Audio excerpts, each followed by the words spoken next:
오늘은 헌 주께 드립니다. 헌 주께 드립니다 라는 약간은 특이한 제목인데요. 이런 제목으로 주께 드립니다 라는 제목으로 함께 하나님의 말씀 나누고자 합니다. 오늘 설교는 예수의 교회의 첫 헌금 설교입니다. 그리고 제가 목회를 시작하고 나서 처음으로 하는 헌금 설교이기도 합니다. 굳이 이런 말을 하는 것은 적지 않은 이들이 잘못된 헌금 강요에 시달려서 헌금 또는 11조라는 것에 대해서 온전한 이해를 갖고 있지 못한 채 이미 마음에 너무 큰 상처를 가지고 있거나 또는 부정적인 생각을 너무나 깊게 가지고 있음을 잘 이해하고 있기 때문입니다. 저 역시도 조금의 과장 없이 설교보다도 헌금 기도에 더 정성을 들이던 그런 상황에 오랫동안 놓여 있었습니다. 저희도 그렇습니다만 설교 끝나고 나서 헌금을 하잖아요. 봉헌을 하잖아요. 설교 한 25분 했다고 하면 봉헌 가지고 기도도 거의 그만큼 기도하던, 그때는 특히나 이제 헌금 봉투에 이름 써 있는 거 한 명 한 명 다 호명하면서 축복하며 막 온 힘과 정성을 다해서 기도하는 거예요. 여러 가지 이유가 있습니다만 어쨌든 설교보다 헌금 기도에 정성을 들이던 그런 상황에 오랫동안 놓여 있어 봤기 때문에 헌금이나 11조에 대한 반감이나 부정적인 인식들에 대해서 개인적으로 저 역시도 너무나 잘 이해하고 있고, 그래서 더욱 헌금 설교라는 것에 대해 신중을 기할 수밖에 없었다, 이런 말씀을 드리고 싶습니다. 그러나 그리스도인의 신앙의 본질이자 근본은요, 먼저 받고 시작하는 겁니다. 우린 이미 받았어요. 우린 이미 받았음을 인정하고 그 받음을 은혜로 고백하는 자들입니다. 로마서 4장 25절 말씀을 보면요, 예수는 우리 범죄함을 위하여 내어줌이 되고 또한 우리의 의롭다 하심을 위하여 살아났느니라, 이렇게 말씀하고 있어요. 내어줌이 되었다. 우리 인간들의 죄의 문제를 해결하고 하나님과의 관계의 회복을 위해서, 영생과 화목을 위해서 하나님의 독생자를 우리에게 내어주셨다라는 겁니다. 먼저 우리에게 주시고 시작하는 거예요. 아예 더 원류로 거슬러 올라가면 하나님이 온 우주 만물을 창조하시고 그리고 인간을 창조해 주시고 인간들에게 그걸 다 내어주셨어요. 주심으로 인해 우리가 살아났고 하나님과의 관계가 회복되어서 하나님의 자녀의 권세를 누리게 된 것입니다. 그러니까 우리는, 그리스도인은, 성도는 먼저 받고 시작했다, 받았습니다, 이것을 먼저 인정하고 주셨음에 대해 감사를 고백하는 것, 이것이 바로 기독교 신앙의 근본입니다. 하나님의 주심의 원리들을 붙들고 사는 자가 바로 그리스도인입니다. 하나님 말씀에 순종하고 하나님 말씀과 하나님 뜻과 하나님의 마음을 따르며 사는 자들이 그리스도인입니다. 이것은 헌금, 헌물, 봉헌물, 예물, 이 드림에 있어서도 동일하게 적용되고 실천되어야 할 것입니다. 그러면 올바른 드림이 무엇인지, 무엇을 드리는 것인지, 이게 굉장히 중요한데요. 무엇을 드리는지 이게 확인이 되면 어떻게 드려야 하는 것인지 이제 알 수 있게 되는 거죠. 무엇을 드리는 것인지, 어떻게 드려야 하는 것인지 오늘 이 시간 함께 상고해 보도록 하겠습니다. 제목을 헌이라고 잡았어요. 헌자, 드릴 헌자인데요. 드리다, 바치다, 올리다 할 때 그 헌자고, 그리고 우리가 헌금 할 때 바로 그 헌자입니다. 근데 우리 주보를 보시면 예민하게 보신 분들은 아시고 계실 거라고 믿습니다만 우리는 헌금 시간이라고 하지 않고요, 봉헌이라는 표현을 쓰고 있죠. 받들 봉자에 드릴 헌자, 받들어 바치다, 받들어 올리다, 아주 극상의 표현을 하고 있는 것인데, 그러면 우리는 왜 헌금이라고 하지 않고 봉헌이라고 할까요? 헌금에는요, 쇠금자죠. 이 금자는 쇠금자인데 돈을 의미하는 거예요. 그러니까 봉헌이라고 하는 것은, 우리가 드리는 것은 돈만을 의미하는 것이 아니다라는 의미인 겁니다. 이게 오늘 설교의 핵심이라고 할 수 있는데요. 돈만 드리는 게 아니다라는 거예요. 옛날에 제가 어렸을 때는요, 소위 말하는 라떼는 말이죠, 성미라는 게 있었어요. 성미. 하나님께 드리는 거룩한 쌀이라는 건데요. 이걸 구역 단위로 걷어가지고 거둔 걸 다 모아가지고 주일 식사하는데 이 쌀을 사용했습니다. 근데 간혹 이걸 아직도 하는 교회들이 있더라고요. 성미라는 게 제가 어렸을 때보다 더 위로 거슬러 올라가게 되면, 더 옛날로 올라가면 우리나라가 경제가 어렵고 먹고 살기가 힘들던 시절이 불과 몇십 년 전이었지 않습니까? 그러니까 일반 서민들, 일반 성도들의 가정에는요, 현찰이라는 게 없었어요. 저는 지금도 저희 집에 이렇게 지폐가 굴러다니는 게 너무 신기해요. 형제가 많던 집이라 집에 동전 100원짜리 하나에 굴러다닐 수가 없어. 혹시나 부모님이 떨어뜨리면 바로 어떤 형제의 주머니에 들어가 있기 때문에, 예, 그 굴러다닐 돈도 없었어요, 집에. 하여튼 그러니까 지금도 간혹 그 집에 이렇게 돈이 이렇게 막 굴러다니고 어디 얹어져 있는데 그대로 있는 게 너무 신기해요. 그만큼 이제 우리 한국이 부유해졌다는 건데, 서민들의 가정에는 현찰, 여윳돈, 잉여 이런 게 일체 없던 시절이 있었습니다. 그저 뭐 드릴 것이 아무거 돈이라고는 뭐 먹고 죽을래도 없던 그런 시절인데, 근데 감사가 있는 거예요. 하나님에 대한 감사가 있고, 감사가 있기에 드리고, 또 공동체의 일원이라는 의식으로 뭐든 드려야 된다. 이 의식이 뭐 오늘 얘기할 주제는 아닙니다. 이 의식이 대한민국 살렸거든요. 공동체 일원으로서 내가 내놔야 된다, 나눠야 된다, 이런 의식으로 뭐든 드려야겠는데 집에 먹고 죽을래도 돈이 없어요. 그래서 어떻게 합니까? 대부분 이제 교회 성도들은 여자잖아요. 지금도 그러잖아요. 그래서 여자들이 유일하게 마음대로 쓸 수 있는 거, 쌀독에 있는 거 이렇게 퍼다 드린 거예요. 성미라는 어떤 그 예물의 패턴이 있거나 그 규례가 있어서 드린 게 아니라, 헌금을 하고는 싶은데 할 수 있는 거, 그 집에 여자가 유교적인 그 반상의 법도가 얼마나 심하던 시절입니까? 여자가 자기 마음대로 가져다가 드릴 수 있는 게 쌀이어서 쌀독에 있는 거 그냥 갖다 퍼 드린 겁니다. 그게 성미예요. 이름을 그렇게 붙인 겁니다. 그래서 쌀독에, 그나마 쌀 없는 집은요, 쌀독에 있는 거 잡곡이면 잡곡도 안 돼, 하여튼 있는 거 그냥 퍼다가 드리고 그랬던 겁니다. 뭐 굳이 사족을 좀 붙이자면, 그래서 제가 어렸을 때 기억 중에, 나중에 이제 그 90년대 초반쯤 이쯤 됐을 때 이제 한국 경제가 좋아지기 시작할 때쯤 쌀이 이제 차이가 나잖아요. 그럼 쌀 안 좋은 건, 그 안 좋은 쌀이나 좀 작곡 같은 건 옆으로 치워버리더라고. 어렸을 때 그런 걸 봤어요. 이거 벌써 그런 인간의 죄성이, 그러면서 막 이런 거 갖고 왔다고 막 뭐 차별하고 막 그랬던 기억이 있습니다만, 어쨌든 그 성미자루라고 해서 조그만 복주머니처럼 생긴 주머니 안에 쌀독에 있던 걸 정성스럽게 담아가지고 교회에다가 바친 거예요. 말 그대로 바친 겁니다. 그런데 우리나라 경제가 엄청나게 발전했지 않습니까? 경제가 발전하면서 서민들도 돈으로 봉헌, 헌금을 할 수 있는 여력들이 많이 생겼어요. 그리고 쌀도 옛날처럼 정말 귀했거든요. 쌀이. 그러지 않습니까? 근데 쌀이 이제 부강해지면서 옛날처럼 그렇게 귀한 물건이 아니에요. 그러니까 번잡스럽게 쌀 가져가다 또 흘리고 뭐 또 모으다가 흘리고 막 이런 번잡스러우니까 쌀을 직접 가져오는 것보다 그냥 현찰로 모아서 사는 게 훨씬 편리해진 거예요. 그래서 성미라는 게 사라진 겁니다. 그러니까 쌀이 되었든 돈이 되었든 뭐였든 간에 핵심은요, 드림에 있다라는 거예요. 받은 은혜를 감사로 고백하는 것. 그런데 이런 내용을 알지도 못하고 아직도 성미를 하는 곳이 있다라는 거죠. 헌금은 헌금대로 걷고, 또 성미는 또 거룩한 거, 뭐 성물이니까, 성물 바치는 거니까 또 따로 걷고, 그건 봉헌이라는 게 뭔지, 봉헌의 본질이 무엇인지를 전혀 모르는 그 무지예요, 무지. 율법주의적인 그 어리석은 신앙의 행태입니다.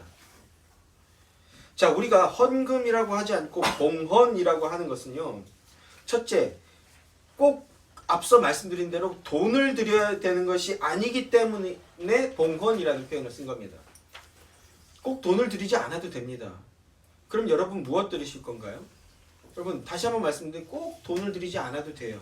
계좌이체로 하셔도 되고요. 카드로 결제하셔도 되고요. 여전히 돈 대신에 쌀로 들이셔도 됩니다. 그리고 집에 있는 뭐 폐물로 내셔도 되고 근저당 저도 이거 뭔지 사실 잘 몰라요. 하여튼 그런 거 내셔도 됩니다. 담보 뭐 집문서 내셔도 돼요. 네, 형편과 마음에 따라서 얼마든지 그 내는 그 물건은 다양할 수 있다라는 거예요. 가장 편리하고 그 깔끔하고 명확하기 때문에 돈으로 드리는 것뿐입니다. 또 둘째는요. 더 중요한 것은 이제 봉헌의 본질인데 봉헌의 본질은 우리가 돈에 앞서 무엇을 드리는 것인가. 봉헌한다. 그러니까 받들어 바친다는 건데 올린다라는 건데 무엇을 올려 바치는 건가. 이것을 온전히 이해하게 되면 우리가 왜 봉헌해야 하는가가 헌금 생활을 해야 하는가가 이제 더욱 명확해지는데 그렇게 되면 명확해지면 이것은 신앙생활, 봉헌생활을 하는 것은요 선택사항이 아니다라는 것도 이해되어지게 될 것입니다. 자, 오늘 본문 말라기 3장은 너무나 유명한 말씀이죠. 교회 다니시는 분들한테는 이 유명한 그 11조라는 그 얘기가 나오는 그런 말씀 아닙니까? 하나님이 11조에 대해서 직접적으로 말씀하신 그런 구절이라서 우리가 귀에 딱지가 생길 정도로 많이 들었던 그런 말씀 중에 하나인데 너무나 익숙한 말씀입니다. 자, 본문 8절 9절 말씀을 보세요. 사람이 어찌 하나님의 것을 도둑질하겠느냐. 그러나 너희는 나의 것을 도둑질하고도 말하기를 우리가 어떻게 주의 것을 도둑질하였나이까 하는도다. 이는 곧 11조와 봉헌물이라. 너희가 곧 온 나라가 나의 것을 도둑질하였으므로 너희가 저주를 받았느니라. 그동안 우리는 이 구절을 어떻게 들어왔습니까? 11조 똑바로 안 하는 것들 똑바로 들어라. 그것은 하나님께서 친히 말씀하시는데 그것은 나의 것을 훔치는 것이다. 너희가 하나님의 것을 도둑질하는 거다. 11조 온전히 하지 않는 자들아. 심지어 이렇게도 얘기하죠. 이 도둑 것들아. 강단에서 진짜 이렇게 표현하는 거 저도 들었어요. 약간의 쇼맨십이었다라는 것을 이해하지만 강단에서 11조 안 하는 자들 이 도둑놈들아 도둑년들아 이렇게 얘기하는 걸 들었습니다. 격한 표현이 살짝 또 나올 뻔했는데 뒤이어서 또 너희가 하나님 것을 훔쳤다면 너희는 저주를 받고 너희는 저주를 받게 된다. 하나님이 이렇게 직접 말씀하셨다고 하면서 회중을 겁박하는 거죠. 이건 오늘날 그 아주 좋은 표현이 있죠. 오늘날 표현으로 하면요. 어리고 순전한 성도들에게 가스라이팅 한 거예요. 가스라이팅. 성도들의 마음에 무거운 질책을 줌으로써 가책을 느끼게 함으로써 뭐 하는 겁니까? 두려움을 느껴서 판단하는 것이 아니라 맹목적으로 움직이게 하는 겁니다. 그런데 사랑하는 성도 여러분, 제가 성경을 볼 때 강조하는 것이 있죠. 뭡니까? 단어들 가지고 짜깁기 하는 것. 여기서 단어 가지고 저기서 단어 가지고 3단 논법으로 말을 만들어내는 것. 혹은 문장 하나 가지고 자의적 해석을 하거나 확대 해석하는 것. 이것들을 성도는 분별할 수 있어야 된다고요. 모든 이단, 모든 거짓, 모든 사이비들은요. 그런 식으로 단어나 짧은 문장을 가지고 교묘한 그 거짓 교리를 만들어내고 프레임을 만들어서 그것으로 성경을 보게 하고 현란한 말들로 현혹시켜가지고 그 안에서 사고하게끔 만들어버린다는 겁니다. 그러니까 성경을 꼼꼼하게 읽지 않으면 거짓에 현혹되어 버리고 만다라는 것입니다. 문장과 문맥을 통해서 성경을 봐야 되고요. 그리고 그 성경의 일관성, 그 안에서 성경을 볼 수 있어야 되고, 그리고 나아가서 뭡니까? 전체 성경, 66권 전체 성경의 통일성 안에서 성경을 봐야 됩니다. 그렇지 않으면 네가 내 것, 하나님의 것을 도둑질했다. 니네들이 그러고도 멀쩡할 싶으냐? 이런 거짓되고 위선된 막 그 협박 이런 말에 이 악한 마귀의 이설에 빠져가지고 허우적거리게 된다라는 겁니다. 뭐 원고 쓸 땐 전혀 아니었는데 말하면서 또 이렇게 한 20여 년 쌓인 게 저도 쓱 올라오는데 8절 9절 말씀이요. 가스라이팅이었다면 10절에서는 뭐라고 말씀하고 있습니까? 만군의 여호와가 이르노라 너희의 온전한 11조를 창고에 들여 나의 집에 양식이 있게 하고 그것으로 나를 시험하여 내가 하늘 문을 열고 너희에게 복을 쌓을 것이 없도록 붙지 아니하는가 보라. 내가 복을 막 쏟아 부을 건데 그렇게 할 수 있는지 없는지 한번 나를 시험해 봐라. 가스라이팅해서 정상적인 사고가 불가능하게 해놓고서는 그 다음에 이 구절을 가지고 뭐라고 유혹합니까? 내 거 안 훔치고 내 11조 안 훔치고 똑바로 내기만 하면 1원이라도 틀리지 않고 11조 똑바로 내기만 하면 어떻게 하겠다? 내가 하늘문을 열어서 너희가 감당하지 못할 정도로 복을 쏟아 부어줄 거다. 하나님께서 이렇게까지 말씀하시는데 너희는 도대체 왜 하나님 말씀을 안 믿냐 이 어리석은 것들아. 이렇게 얘기하는 거 들어보시지 않았나요? 제발 좀 하나님을 좀 시험 좀 해봐라. 그게 믿음이다. 11조 좀 똑바로 해라. 단디 해라. 이건요 협박도 아니고 안 협박도 아니에요. 이거 웃자고 한 표현인데 좀 지금 감정 조절이 안 돼서 이상했어. 자, 그런데 앞구절이 성도들의 심령에 가스라이팅을 한 거라면 이 구절 10절 말씀은요 성도들의 그 인간적인 욕구, 인간적인 욕심을 자극하는 거죠. 뭐 하는 겁니다? 미혹하는 겁니다. 이 구절을 읽은 다음에 많은 설교자들이 어떻게 했습니까? 11조 똑바로 해서 복 받은 사람들 이야기. 여기서 한 가지 그 반문하고 싶은 건요. 복 받았다 그러면 우리는 너무나 당연하게 금전적인 복, 물질적인 복만 생각해요. 마음에 감동 주셔서 어떤 이가 마음에 감동 받아서 통장에 있는 돈을 다 바쳤더니 어떤 일이 벌어졌다고요? 다음 달 통장에 끝자리 하나도 안 틀리고 고스란히 채워주시더라. 이렇게 해서 하나님 시험해가지고 성공한 사람들이 있는데 너희들은 도대체 왜 안 믿냐? 이런 이야기를 필두로 해가지고 물질의 복, 자녀의 복, 가정의 복이 차고 넘치게 되었더라. 막 이런 예화들, 감동 예화들, 부담스러운 예화들 막 내면서 나는 정말 믿음이 없나? 나도 이제는 정말 하나님 좀 믿음으로 시험해 봐야 되겠다. 이런 마음을 막 부추기는 거죠. 그럼으로써 성도들의 지갑을 거침없이 열게끔 하는 겁니다. 뭐 노아의 홍수도 아니 뭐 모세의 홍해 바다도 아니고 그냥 지갑을 쫙 갈라버리는 거죠. 여러분 어떠십니까? 아멘이신가요? 아멘 하실 거예요? 아멘 하지 마세요. 그래도 혹시 모르니까 점점점 하는 마음으로라도 아멘 하지 마세요. 하나님 그렇게 말씀하신 거 아니니까.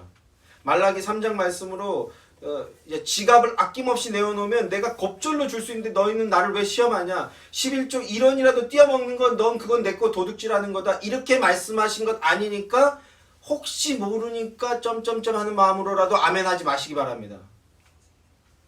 쌓을 곳이 없도록 주겠다는 복. 왜 그건 꼭 금전적인 복이어야 됩니까?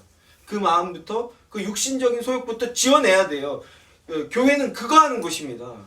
그런 육신적인 욕구가 그 해체되는 곳이 교회여야 되는데 교회에 와서 그게 더 견고해지는 거예요. 그래서 1,000번째 했고 2,000번째 지금 차례인데 근데 뭐 1,000번째가 성경에 없어 그러면서 분노하는 그 마음. 교회 오면 그게 해체되는 것이라고 되어야 된다고요. 근데 2,000번째 하는데 야 매일 2,000원이 뭐냐? 4,000원에! 막 그러면 아이고 주여 알겠습니다. 벌벌 떨면서 막 하루에 4,000원. 그래서 1년 1,000번 모으면 얼마예요? 4,000원 1,000번 모으면 얼마예요? 꽤 세 보이긴 한데 하여튼 예? 그런 거 아니라고요. 그런 거 아니라고. 하나님 정말 우리 하나님께서 그런 것에 관심이 있으실까요?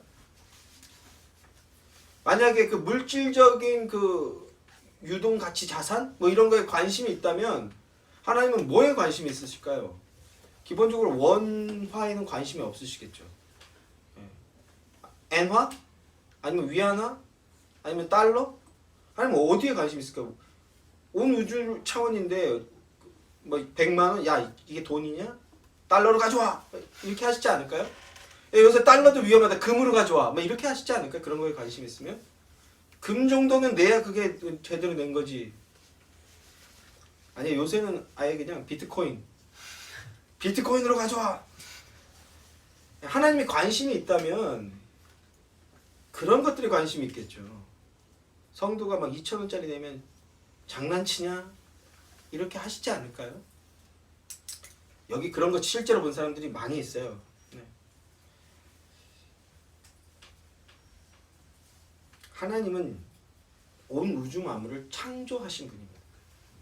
그리고 완성된 온 우주 만물의 완성된 새하늘과 새 땅을 이미 준비해 놓고 주시려고 하시는 분인데 그런 몇만은 자 하나님은 그리고 성경은 분명히 너희가 나의 것 11조를 훔쳤다라고 말씀합니다. 그렇다면 이 말씀은 과연 어떤 의미인가?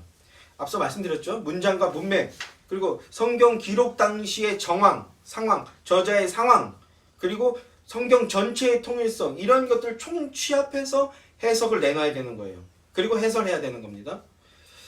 먼저 11조라는 게 무엇입니까? 성경에서 가장 스탠다드한 어떤 봉헌의 방식으로서 제시되는 게 10분의 1 열이면 그 중에 하나를 드린다고 해서 우리가 11조라는 표현을 쓰는데 단순히 내 수입의 10분의 1 정도를 드리는 것으로서 의무를 다한 것임을 말하는 것일까요? 11조라는 게? 본문은 11조를 하나님의 것이라고 말씀하고 있습니다. 그러면 나머지 10분의 9 1을 드리고 남은 나머지는 다 내 거. 이 10 중에 하나는 하나님 거니까 드렸으면 나머지는 다 내 거. 이런 개념일까요?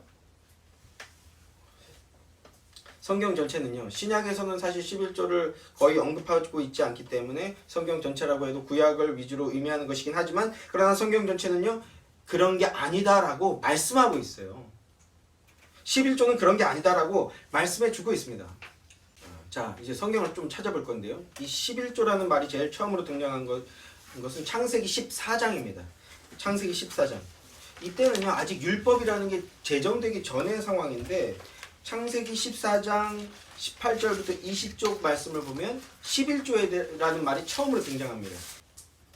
창세기 14장 18절부터 20절 말씀. 살렘왕 멜기세덱이 떡과 포도주를 가지고 나왔으니 그는 지극히 높으신 하나님의 제사장이었더라. 그가 아브라함에게 축복하여 이르되 천지의 주제이시오 지극히 높으신 하나님이여 아브라함에게 복을 주옵소서. 너희 대적을 내 손에 붙이신 지극히 높으신 하나님을 찬송할지로다 하매 아브라함이 그 얻은 것에서 10분의 1을 멜기세덱에게 주었더라. 아멘. 아브라함이 이 앞에 말씀의 상황을 보면 아브라함이 포로로 끌려간 조카 롯을 구하기 위해서 4개국 연합국 군대와 전투를 벌입니다. 그런데 기적적으로 전투를 벌여서 대승을 거뒀어요. 말이 안 되게. 그래서 대승을 거둔 바로 직후의 상황입니다. 불가능한 전투에서 그야말로 기적적인 승리를 거두고 많은 전리품을 가지고 돌아오는 길이었는데 그 돌아오는 길에 아브라함이 갑자기 나타난 이 멜기세덱이라는 정체불명의 존재, 자신을 평강의 왕이고 제사장이라고 소개하는 정체불명의 존재와 맞닥뜨리게 된 겁니다. 자, 아브라함은 이 존재가 어떤 존재인지 이제 히브리서 5장에서 이제 설명을 해주고 있는데 모형론으로서 설교가 많이 길어지기 때문에 오늘은 생략하도록 하겠습니다. 직접 한번 히브리서를 찾아보시기 바래요. 아브라함은 그 멜기세덱에게 전쟁을 승리하게 하심을 감사하며 전리품으로 무엇을 내놨습니까? 전리품 중에 10분의 1을 멜기세덱에게 바쳤어요. 왜 바쳤을까요? 왜 바쳤는가? 멜기세덱이 이렇게 말하는 것을 볼 수 있습니다. 천지의 주제이시오 지극히 높으신 하나님이 대적을 내 손에 붙여주었다. 즉 하나님이 이 전쟁, 이 불가능한 전쟁, 일개 개인 사병 400명을 가지고 4개국 연합국 군대와 싸워가지고 이겼어요. 이 4개국 연합국 군대는요 5개국 연합 군대와 싸워서 이긴 그런 막강한 전투력을 가진 부대였거든요. 그 군대와 싸워서 이기게 했다라는 말입니다. 그러니까 그 불가능한 전쟁을 이길 수 있었던 그 원인이 무엇이었는가? 하나님이었다고요. 하나님께서 너와 함께 하시며 너의 그 전쟁을 이기게 해주셨다라는 그 말을 듣고 믿음으로 이 말이 옳다. 이것이 진리다. 라고 여겨서 반응했던 겁니다. 그 반응이 바로 11조라고요. 하나님께서 나를 이기게 해주셨다. 불가능한 전투를 이길 수 있었던 이유는 오직 하나님뿐이었다. 이런 믿음의 고백으로 내어놓은 게 11조라는 겁니다. 11조. 10분의 1을 드렸다. 11조를 드렸다는 것은요. 전리품 중에 엄청 많은 전리품을 얻는데 그 중에 10%는 하나님 거니까 하나님 거 가져가세요. 이런 게 아니라 이 전쟁의 승리의 원인자가 바로 하나님이셨군요. 나는 그것을 믿습니다라는 신앙 고백의 표현이라고요. 하나님께서 내가 승리할 수 있도록 지키고 보호해 주셨습니다라는, 나는 하나님 덕분에 살았습니다라는 신앙 고백의 표현이 11조라고요. 10분의 1을 드린다, 11조를 드린다라는 것은 이 10%는 하나님 거가 아니라 모든 게 다 하나님 겁니다. 이 모든 게 주님의 것입니다라는 것은 그런 뜻입니다. 10분의 1을 드림으로써 이게 다 하나님 겁니다. 라는 의미가 바로 11조라고요. 11조라는 것은 신앙 고백입니다. 민수기 또 3장 12절 말씀을 봅시다. 민수기 3장 12절 말씀입니다. 보라, 내가 이스라엘 자손 중에서 레위인을 택하여 이스라엘 자손 중에 태를 열어 태어난 모든 마지를 장자를 대신하게 하였은즉 레위인은 내 것이라 이렇게 말씀합니다. 하나님께서 레위인들, 레위 지파를 내 것이다라고 말씀하시는데요. 왜 그러냐? 장자는 내 것인데, 모든 장자는 내 것인데 그 장자를 대신해서 레위 지파를 장자처럼 여기겠다라는 거예요. 장자로 삼겠다는 거예요. 이게 무슨 뜻이냐면 출애굽 그 사건 때 10번째 재앙이 뭐였습니까? 어린 양의 피를 무설주에 바르는 것이었죠. 그럼으로써 장자의 죽음이 넘어가게 되고, 죽음이 넘어갔다는 것은 이제 그 집은 하나님 소유다라는 의미라고 제가 말씀을 드렸잖아요. 레위 지파가 하나님께 바쳐진 것인데, 레위 지파가 이제 육신적으로는 제사장 역할을 전담하게 되는 거예요. 이 지파가 전적으로 제사장 지파가 되는 겁니다. 육신적으로는 제사장 지파가 되게 하기 위해서인 것이지만 동시에 구속사적 맥락에서 보면요, 장자를 대신하여서 하나님께 드림이 된 거예요. 하나님께 내어지게 된 겁니다. 장자를 대신하여서 레위 지파가 하나님께 바쳐짐으로써 무슨 의미냐? 이스라엘 백성 전체가 다 내 것이다 라는 의미라고요. 다 하나님의 것이다 라는 것을 나타내 보여주는 거라고요. 그러니까 11조라는 것은 전체가 다 하나님 것이라는 거예요. 11조를 한다라는 것은 전체가 다 하나님 것이다 라는 고백이라고요. 전체 중에 10분의 1만 바치게 되는데, 10분의 1을 바친다는 것은요, 나머지 10의 9도 하나님 건데 잠깐 내게 맡겨주신 거다. 하나님을 대리하는 존재로서, 왕 같은 제사장이죠. 하나님을 대리하는 존재로서 이 돈을 내 육신의 소욕을 위해서 내 마음대로 쓰는 게 아니라 이 나머지 구도 하나님 거니까 하나님의 영광을 위해서 관리하고 하나님의 뜻을 나타내는데 사용하겠다가 11조를 드리는 신앙 고백의 의미라고요. 그게 11조고 그게 봉헌입니다. 장자를 드림으로써 이스라엘 전체가 다 하나님의 것이라는 말씀을 드렸죠. 한 구절만 이제 더 보겠습니다. 다시 앞에 책인데요. 레위기 23장 10절 말씀입니다. 이스라엘 자손에게 말하여 이르라. 너희는 내가 너희에게 주는 땅에 들어가서 너희 곡물을 거둘 때에 너희 곡물의 첫 이삭 한 단을 제사장에게로 가져갈 것이요, 제사장은 너희를 위해 그 단을 여호와 앞에 기쁘게 받으심이 되도록 흔들되 안식일 이튿날에 흔들 것이며, 이렇게 말씀하고 있죠. 초실절 규례에 대한 말씀인데요. 이 초실절 규례가 추수감사절의 기원이 되는 말씀이기도 합니다. 그래서 추수감사절 때마다 제가 이 말씀을 가지고 많이 설교했는데, 이스라엘 백성들이 약속의 땅 가나안에 드디어 입성하여서 첫 수확을 거두게 되었을 때 하나님께서 미리 말씀해 놓으신 겁니다. 그 중에 첫 이삭, 곡물의 첫 수확 중에 첫 이삭은 따로 띄어서 제사장을 통해서 나에게 바쳐라, 이렇게 말씀하고 있는 거예요. 가나안 땅에서 이스라엘 백성이 드린 첫 이삭, 이 첫 이삭이 뭘 의미하는 겁니까? 예수 그리스도의 부활을 모형하는 것이었다라는 겁니다. 고린도전서 15장 20절 말씀을 보면요, 제가 읽어드릴게요. 그러나 이제 그리스도께서 죽은 자 가운데서 다시 살아나사 잠자는 자들의 첫 이삭, 첫 열매가 되셨도다, 이렇게 말씀합니다. 예수님의 부활은 첫 이삭이 되시는 것이고 첫 열매가 되어주시는 사건이었다고요. 그러니까 예수 그리스도를 믿는 모든 이들의 부활을 의미하는 것이 바로 이 의미인데, 첫 이삭이 되어주심으로써 나머지 이삭들, 나머지 열매도 다 하나님 거다, 다 부활을 얻게 되고 하나님 것이 된다라는 의미였던 겁니다. 레위기 23장의 말씀은요. 하나님의 진정한 장자이신 예수 그리스도께서 첫 열매가 되어주셔서 연합교리죠. 그 예수 그리스도를 믿고 따르는 이후의 모든 성도들은 첫 열매이신 예수 그리스도 안에서 다 하나님의 것임을 나타내 보여주신 거예요. 예수님의 부활이 그런 의미라는 겁니다. 예수 그리스도가 첫 열매, 즉 10분의 1이 되어주신 거예요. 11조가 되어주신 겁니다. 10분의 1, 11조가 되어서 하나님께 드려지심으로써 나머지 10분의 9, 즉 성도들, 모든 그리스도인들이 하나님의 것임이 확정된 겁니다. 이게 11조예요. 11조란 예수 그리스도 안에 있는 모든 그리스도인들이 다 내 것이다 이런 뜻이에요. 너희는 내 것, 하나님의 것이니까 뭐란 뜻입니까? 하나님께서 책임져 주시겠다라는 겁니다. 성도가 11조를 한다는 건 이걸 믿는다라는 거예요. 제가 뭐 사적인 자리에서 많이 얘기했던 말인데 그 포방토 돈가스라고 있었죠. 그 백종원 골목에. 포방토 돈가스가 대박이 나니까 어떤 일이 벌어졌습니까? 돈은 못 벌었는데 주변에 민폐가 너무 심해지는 거예요. 사람들이 줄 서서 막 대기하고 새벽부터 대기하고 막 대기하고 떠들고 민가에서 떠들고 담배 피고 막 이러니까 포방토 시장에서 좀 나가달라고 하게 된 거죠. 근데 그래서 어쩔 수 없이 지금 나가는 게 맞는 상황인데 그 부부들이 아주 그냥 소명의식이 있어.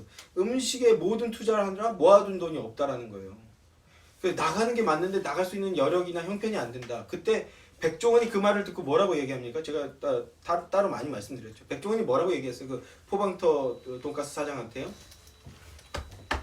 나 백종원이야. 막 영광스럽지 않습니까? 이 말이 어떤 의미가 있어요. 그리고 지금 그 이후에 어떤 일이 벌어졌습니까? 우리가 뭐 관심 있는 분들은 조금 뭐이라도 관심 있는 분 아시죠? 제주도로 내려가서 더 대박이 났잖아요. 아예 지금 이제 프랜차이즈화 하려고 하는 그런 상황이지 않습니까?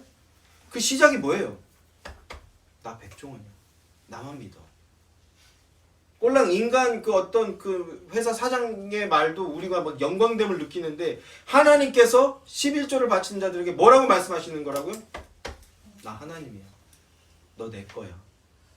내가 책임져. 이거라고요. 지난 시간에 야곱의 베델 사건을 말씀드리면서 11조를 드린다는 것은 예수 그리스도를 드리는 것이다 이런 말씀을 드렸는데요. 이제 그 말의 의미가 무엇인지 이해가 되셨죠? 예수 그리스도를 드린다, 11조를 드린다는 것은요. 봉헌 예물을 하나님께 바친다라는 것은 예수 그리스도와 연합되어진 나, 예수 그리스도 안에 속한 나를 드리는 거예요. 돈 얼마 드리는 게 아닙니다. 내가 하나님 것임을 고백하며 하나님의 뜻대로 하나님의 영광을 위해서 살겠습니다라는 믿음의 고백이 지금 드려지는 거라고요. 이런 찬양 가사 있지 않습니까? 주님, 내가 여기 있사오니 나를 받으옵소서. 나의 맘, 나의 사랑, 나의 몸, 나의 전인격을 주께 드리오니 주 받으옵소서. 주님께 나를 드리고 내 생각, 내 계획대로 사는 것이 아니라 주님께 맡기며 주님 뜻대로 살겠습니다. 주님 말씀대로 살겠습니다. 내 걱정, 내 근심 주께 맡기고 주 사랑 안에 살겠습니다. 이런 고백이 바로 봉헌이라고요.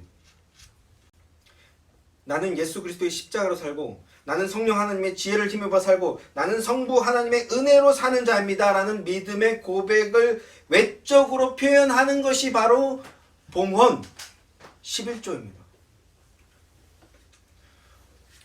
오늘날 우리는 그것을 21세기의 그 보편적인 재화의 영역인 돈을 가지고 표현하는 거예요.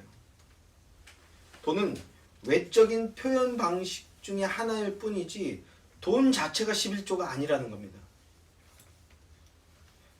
말라기 선지자를 통해서 말씀하시는 것, 너희가 나의 것을 도둑질했다라는 것은 너 100만 원 벌었는데 9,900원 냈더라? 이런 그 유치한 얘기가 아니라 여기서 너희는 뭡니까? 이스라엘이죠. 그러면 나의 것은 뭡니까? 이스라엘이에요. 내 백성. 믿음으로 서지 않는 자들, 하나님 말씀을 불순종하는 것들, 그리고 하나님을 거역하는 자들, 그것이 하나님의 것을 훔친 것이다 라는 얘기라고요. 표상적으로 그들은 온전한 11조 생활을 하지 않았습니다. 하나님은 온전하지 못한 11조 자체에 관심이 있으셨던 것이 아니라 온전한 11조를 행하지 않는 이스라엘 백성들의 그 마음의 중심을 보시고 아셨던 거예요. 우상 숭배하고 배도하는 그 심령, 세상을 의지하고 세상 것에 만족을 누리는 그 마음을 보시고 아셨던 겁니다. 그리고 그거에 대해 지적하셨던 거예요. 하나님한테 돈은요, 1억이든 1000억이든 1조든 100조든 배설물만도 못합니다. 배설물만한 가치도 없어요. 하나님한테는. 똥덩어리의 가치조차도 안 돼요. 하나님한테는요. 하나님의 관심은 하나님의 백성, 하나님의 자녀들이 하나님 사랑 안에 믿음으로 서는 것, 그것입니다. 그런데 이런 11조를 잘못 이해하고 잘못된 방식으로 드리게 하는 자들, 그들은 마귀예요. 마귀의 하수인들입니다. 하나님은 돈에 관심 없으시고요. 이렇게 대놓고 말하면서 얼마인지 액수에 목숨 거는 자들 있죠. 그들은요, 마귀의 하수인이라고. 벌레입니다. 돈벌레. 뭐 그러면 안 되지만 주의 사랑, 저는 지극히 혐오합니다. 그런 자들. 또한 헌금 11조, 이것은요, 구원받는 도구가 아니에요. 이걸 제대로 하면 구원을 받고 은혜를 받고 그런 거 아닙니다. 당연히 천국 가게 하는 도구도 아닙니다. 오늘 이 부분에 대해서는 저도 개인적으로 하고 싶은 말이 더 많고 한 번은 털어내야 되지만 이미 뭐 시간이 많이 갔어요. 그래서 오늘은 하지 않는데, 돈의 액수로서 11조의 온전한 말을 말하는 자들은 그들이 바로 마귀라고요. 마귀의 하수인입니다. 이제 그런 것들 털어내 버리십시오. 11조에서 1원이라도 빼먹는 자는 저주받는다, 이런 말 하는 자도 마귀의 하수인입니다. 그러니까 두려움 때문에 헌금을 하거나 봉헌을 하는 것이라면 하지 마세요. 멈추시기 바랍니다. 그것은 우리를 향한 하나님의 사랑을 모독하는 거예요. 그래서 하는 거라면 하지 마시기 바랍니다. 이거 열심히 해서 천국 가야지, 그래서 하는 거라면 하지 마시기 바랍니다. 그거는 참된 봉헌이 아닙니다. 이런 얘기하면 이제 목사만 힘들어지는데 그게 중요한 게 아니에요.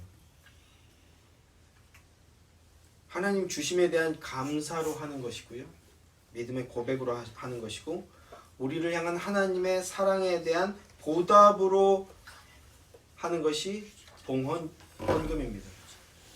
그런 참된 봉헌을 하시는 참된 성도들이 되시길 기원합니다. 봉헌이란 무엇을 드리는 것인가? 우리가 이제 배웠습니다. 예수 그리스도 안에 있는 우리 자신을 드리는 게 바로 봉헌입니다. 그러면 어떻게 드려야 하는가? 고린도전서 15장 20절 말씀을 통해서 하나님께서 첫 열매를 원하신다라는 것을 배웠습니다. 구약 성경을 통해 첫 이삭, 무흠한 첫 새끼, 이걸 원하신다고 하나님께서 계속해서 말씀하셨어요. 그리고 예수님은 안식일 이튿날 부활하셨습니다. 새 언약의 첫날로서 첫날을 부활로서 하나님께 드린 거예요. 첫날도 드린 겁니다. 그러니까 첫날, 첫 이삭, 첫 새끼, 이것이 11조 헌금을 드리는 방식입니다. 저는 이것을요, 이렇게 표현하고 싶어요. 하나님의 백성들의 영적인 우선순위, 첫날을 드리고 첫 이삭을 드리고 첫 새끼를 드리는 것, 이것은 하나님의 백성들의 영적인 우선순위를 의미한다, 이렇게 말씀하고 싶다고요. 그리스도인이요 하나님의 자녀라면 온전한 11조를 드려야 합니다.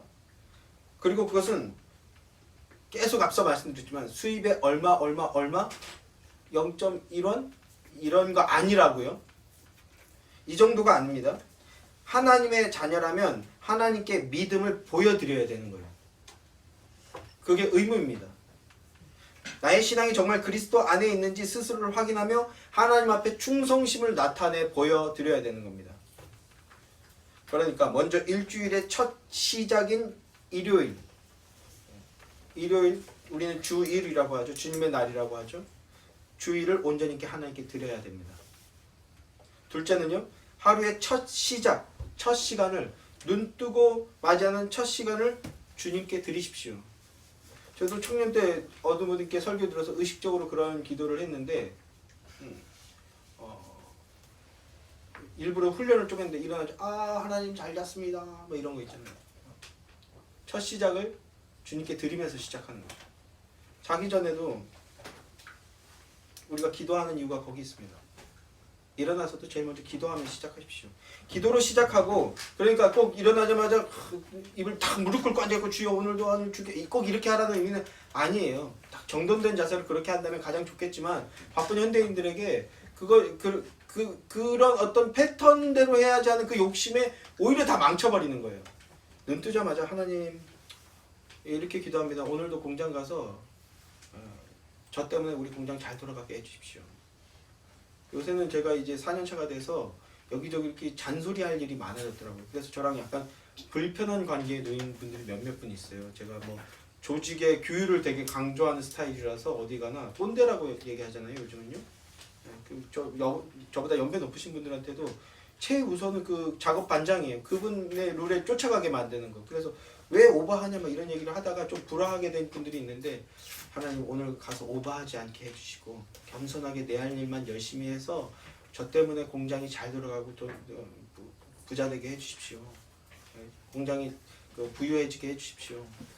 마음속으로 이렇게 기도하고 출발합니다. 그렇게 기도로 시작하시고, 그리고 성경 읽기로 시작하시길 바랍니다. 성경 읽기로. 이게 말처럼 쉽지 않다는 걸 우리가 잘 알죠. 그러나 안 되면 될 때까지 말씀 안에 나를 끼워 넣고 말씀의 틀 안에 나를 맞춰 나가려 하는 것, 그게 믿음이에요. 하나님께 나를 맞춰 나가는 것, 그게 믿음이라고요. 셋째는요, 물질로서의 11조를 온전히 드리는 겁니다. 11조 생활을 온전히 하시는 여러분들 되길 소망합니다. 그런데 저는 이 말씀도 드려야 되는 거예요. 하나님은 중심을 보시는 분이십니다. 많은 분들이 외적인 것, 비본질적인 것, 물질과 금액의 11조라는 것을 너무나 오랫동안 고통을 받아왔다라는 것을 너무나 잘 알고 있습니다. 그런 더러운 오염에서 이제 빠져나오십시오. 그리고 이제 소화시켜 버리십시오. 숫자 그 자체는요, 믿음의 분량이 아닐 수 있어요.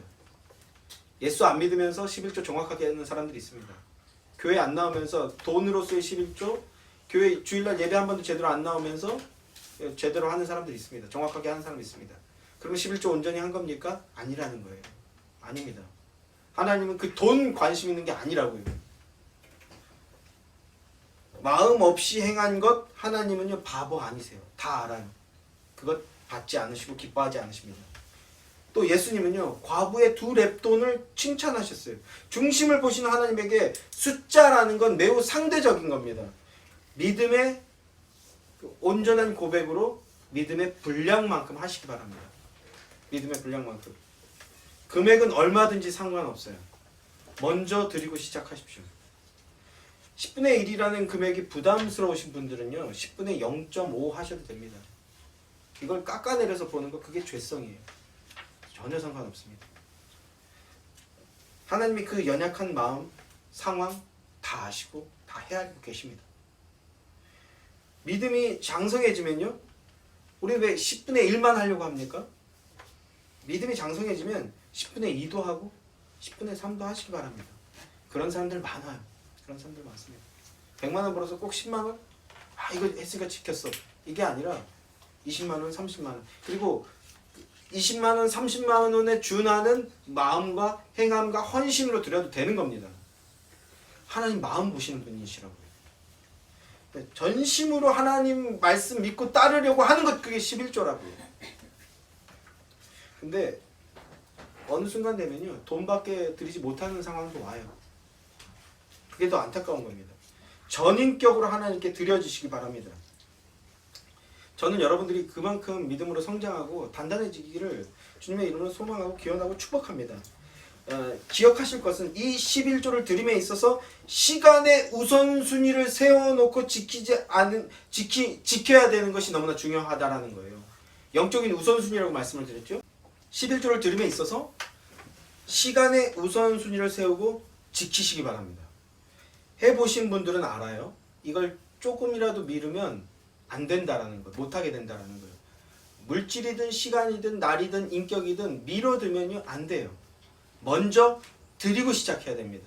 어렸을 때 이거 훈련되는 게 너무나 중요한데 이 얘기도 추후에 따로 해봅시다.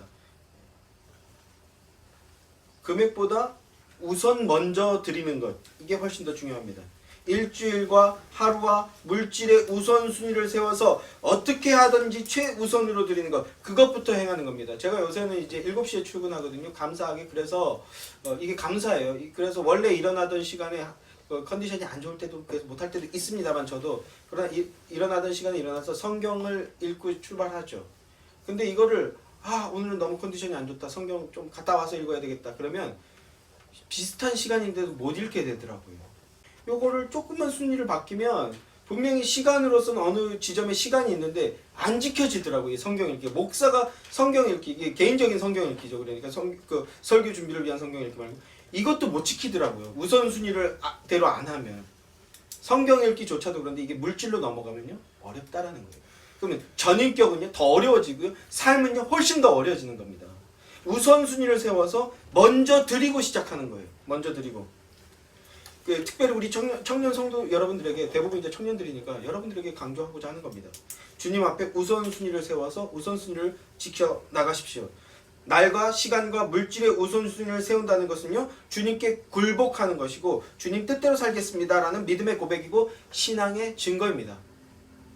우선순위가 세워지고 단단해질 때 그 삶과 그 인격이 단단해지고 질서가 세워집니다. 질서가 세워져야 뭡니까? 삶의 능력이 생겨요.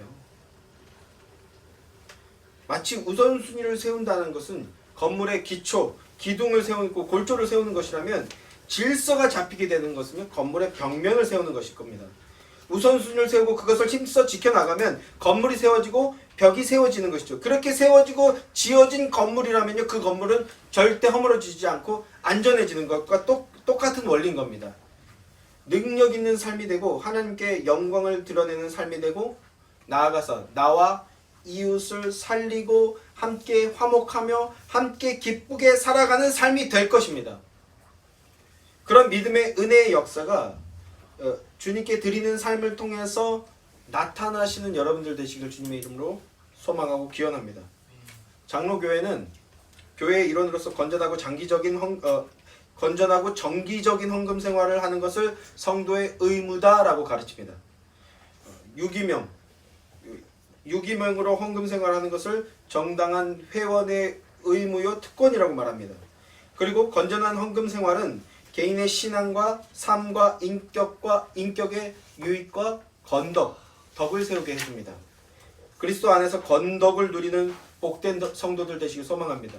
또한 드림의 의미, 11조의 성경적 의미를 깨닫고 믿음으로 붙드시는 여러분들 되시길 주님의 이름으로 소망합니다. 그것이 그리스도 안에서 진짜 생명력 있는 삶을 사는 복인 것입니다. 복된 성도들 되시기를 주님의 이름으로 기원하고 축복합니다. 기도하겠습니다.